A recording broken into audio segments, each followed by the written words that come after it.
Hey, so welcome back to this series on gratitudinal giving. This is the second of what I think is going to be a three-part series, which is all talking about giving, which is something that is very unpopular in churches everywhere that nobody really likes to talk about, and we're trying to take the pain out of that. So today I want to talk about motivation and what motivates us to give in the first place. And it makes me think of a few stories. So this one's not really a charitable kind of a contribution thing. But it definitely speaks to a motivation. And so I was out doing yard work one day, this is many years ago, and the salesman comes by, like a door-to-door, literally a door-to-door salesman, and he's hawking this cleaning product, that was a concentrate, and you mix it with water and it lasts for 10 years or whatever.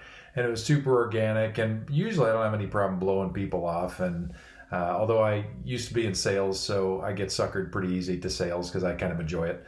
Anyway, this guy was great, and he knew I knew exactly what was going on, but he was working this thing pretty good.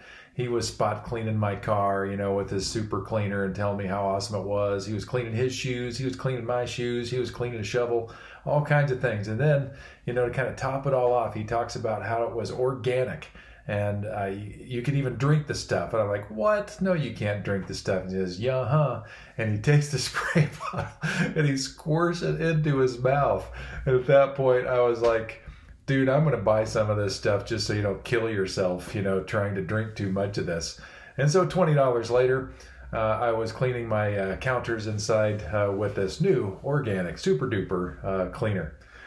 Sometimes I've been going to the grocery store and there's this kid, before I can get to the door, and he's got a clipboard and a box full of candy, and he's saying, hey, mister, can you help me with my basketball, team kind of a thing. And usually I can kind of avoid those because I think they're fairly annoying, and I don't know anything about this team. I don't know if there is a team, but somehow I was the only guy and he made eye contact with me and I felt guilty. And so there I was talking to this kid. I don't even know if he could dribble a basketball. I don't know if there was an actual team. I could see there was actual candy there. And I don't know. I just kind of got guilted into it. And so $20 later, I'm eating a Reese's peanut butter cup, which wasn't all bad. But still, $20 for a candy bar seemed like a little bit much. My memory is blocked out. An event that happened, I can't even remember the details of it, but I remember that somebody guilted me in to giving $20 toward whatever cause was going on. I don't remember the details, but I do remember that $20 later I felt nauseous. And so those are poor motivations. And I can think of some good motivations. Like I've got a dear friend that is heavily involved in Solano County CASA, which is a child advocacy largely for foster kids, and making sure that they're getting through the court system fairly, and they have a support person in their corner, an advocate. And I've gone to many events, meal events with auctions or just fundraising events, and I'll drop $20 on tickets or buy an auction thing for whatever, and I leave those events feeling great. Not because I got a thing, because those are usually beside the point, but because CASA was a good thing, is a good thing, and I'm happy to support it. There are other things like the Sierra Club. I'm a John Muir fan. He started the Sierra Club just to raise awareness of environmental causes and do things about it. So I give a little bit to that. And One.org, I've been a part of that for over 20 years. They're heavy into HIV/AIDS stuff, as well as extreme poverty. They don't really ask for a lot of money. They just want my voice for political action stuff. And I gladly give it because I think they're doing amazing work. And so my motivation on that, I feel good about it. I think it's going well. When it comes to giving to church, a lot of people have a bad perspective about that because of the church. The church is guilty of using very hostile and bad motivation to get people to give. And I want to talk about a few of those that I've heard over the course of my life as a pastor and also just as a human being. Now, we know there were some motivations back in the dark ages and stuff where people either gave or die. It was almost like if you don't cough it up, you're going to go to jail and that's going to be it. That's not what I'm talking about. But I have heard stories about priests or deacons of churches coming across the kitchen table and basically saying, you need to give this much or else. And those kind of motivations with threat, man, I just don't think that gets to the heart of what this whole thing is about. Sometimes they even throw some scripture at you and make it sound like if you don't do this, then maybe your salvation, like afterlife, is in jeopardy and you're going to go burn in hell or something if you're not generous or generous enough. And then there's the flip side of it, which is super common, especially overseas in third world environments, but also it's alive and well here. And it's different variations of what we call the prosperity gospel. And the gist of this is the pastor with their super white teeth and the big hair on TV or up on the stage, in other countries, they make a plea that if you're just generous toward God, God will be generous toward you. In fact, he'll do much more than you give God. He'll even increase it tenfold. And there's some scripture support on this, which were never meant to be taken literally, but these preachers sure don't tell you that. And there are some famous ones right here in our country which fit in really well with our consumer capitalistic culture. Why not give for that? If you can give and get maybe a tenfold or 100-fold return, hey, that's a pretty strong motivation. And for a lot of people, they may not give a rip about the church or the organization or God or faith, but they're pretty interested in that return. And so it's worth a shot to see if God will deliver. And I would suggest that even though there are certainly stories of people who've experienced some blessing of some kind, which may or may not have anything to do with their giving, I am certain that there are thousands more stories of people who feel duped by these preachers and are never going to see that money and are never going to see the blessing that they certainly were assured. Joel Olsteen, not to call anybody out, but to call somebody out, Joel Olsteen is a perfect example of this, that he hides behind this massive auditorium filled with tens of thousands of people with perfect hair and cute stories. I'm sure he's a nice person, kind of, but his sermons, you listen to him for very long, it all comes back to you send that money in and God is going to bless you. Well, what's the motivation on this? Is it to receive the blessing or is it to do the good work of God? Now, Jesus was super sensitive to this, and he had a few stories and a couple scenes in his life that illustrate that. There's this one particular time where he's somewhere outside or somewhere in Jerusalem, kind of near the temple, and he's having this exchange with the religious leaders, and it's not going well because Jesus usually pissed him off pretty good because he would call him out on stuff. And then right after one of these exchanges, he sees this widow who, in Jesus' day and age, meant very vulnerable person.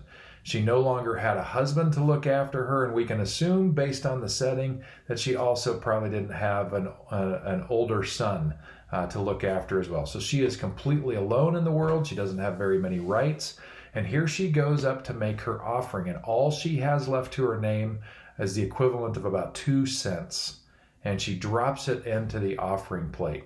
Now, the religious leaders, what is 2 cents to them? That's nothing. But Jesus says to them, I tell you the truth, this woman gave more than any of those rich people over there. Why? Because she gave all that she had.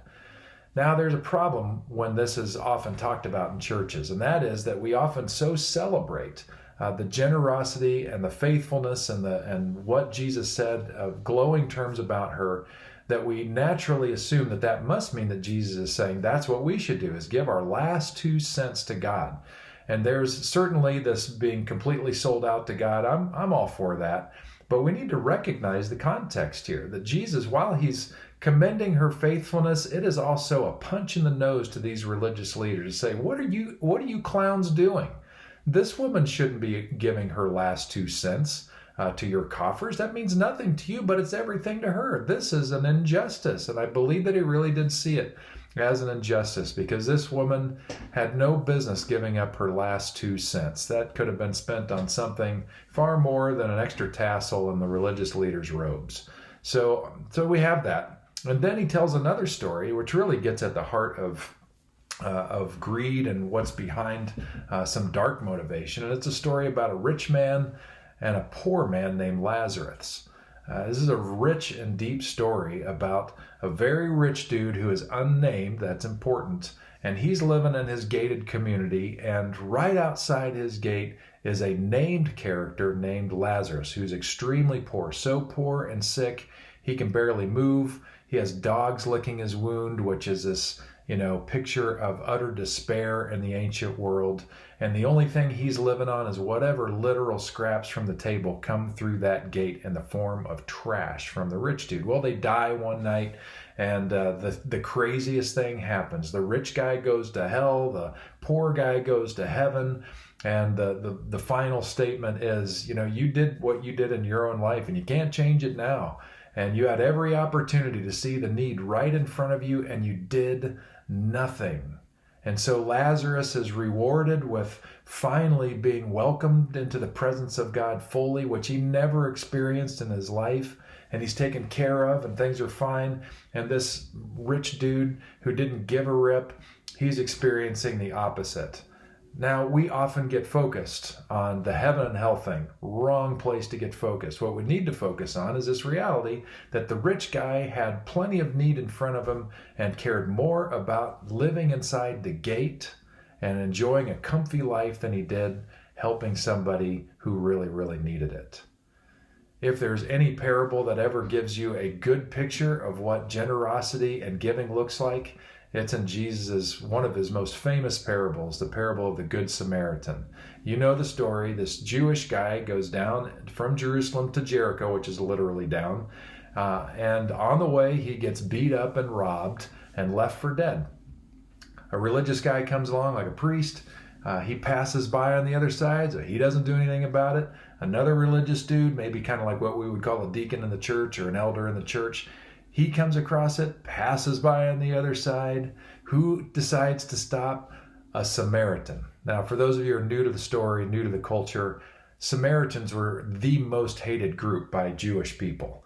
They lived to the north. They saw them as half-breeds and heretics, and nobody ranked anywhere close in terms of the hate list as the Samaritans. And so here comes the Samaritan, and the people listening to Jesus thought he might have even been the thug coming back to rob this guy again.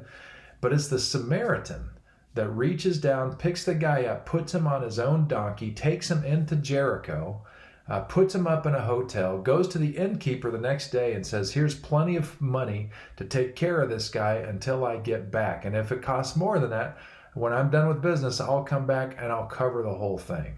This is the picture of what it is to be a good neighbor.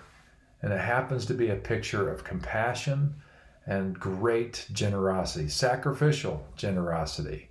And I think that is the motive that we are called to consider as we think about what we're going to do in terms of our giving and supporting things. Now, I've mentioned before that Lynn and I have supported Crosswalk from day one. And one of the reasons, and it's so easy now, to support Crosswalk is because I really believe, I know I'm biased, but I really believe that Crosswalk acts as the Good Samaritan in multiple ways in Napa, California. I mean it. I mean, think about this. For a lot of churches in Napa, we are looked at as the Samaritan because of our theological positions, because we challenge some orthodoxy that, in my opinion, needs to be challenged, and because of our social position, primarily our stance on LGBTQ, equality, inclusion, belonging, which we 100% stand behind, and we've got the scars to prove it.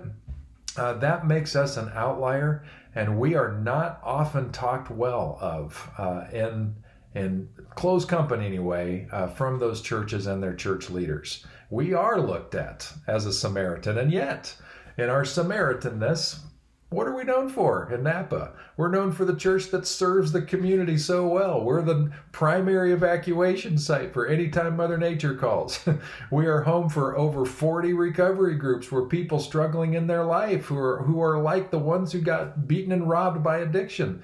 They come to us for healing. I mean, it's wonderful. Nonprofit groups and teams, high schools use our gym so that they can continue things on in a way that isn't going to break the bank.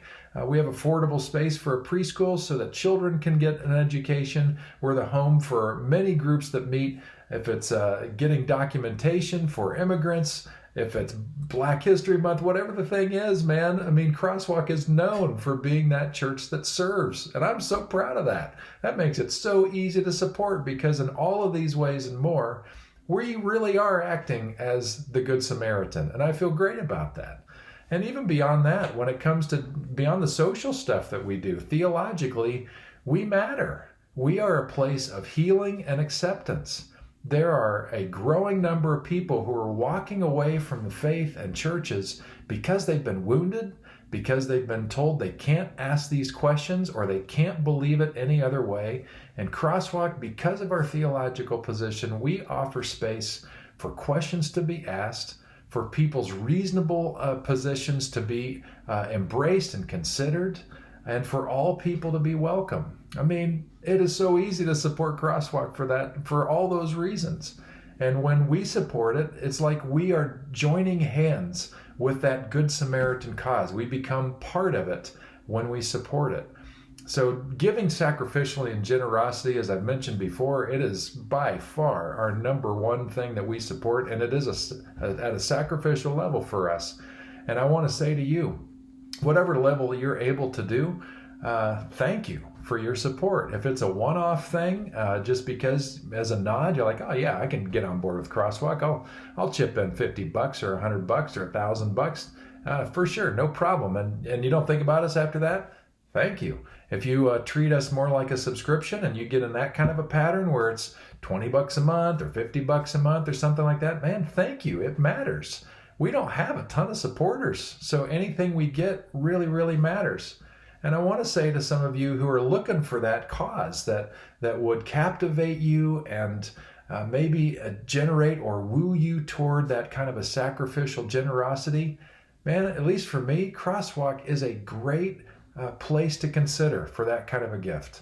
Again, we don't have a lot of support. We don't have thousands and thousands like some other really good causes that are just chipping in. That's not us. So we really feel it, and your gift is really impactful if you choose to do that. So this time for this video, I hope you'll think about your motivations for what you give to what and what you don't and what you hope for in the best. And I want to tell you, as I've said before, if you give a damn but you don't have a dime, don't give anything to us. Give your prayers, give your time, give your positive words of support in the community, but don't give a dime. If you need it, take it, keep it. We've got other people who will pick up the slack. But for those of you who have capacity, I hope you'll literally, prayerfully consider being a part of this Good Samaritan work that is Crosswalk Community Church. All right, we'll see you next video, which will hopefully be the last.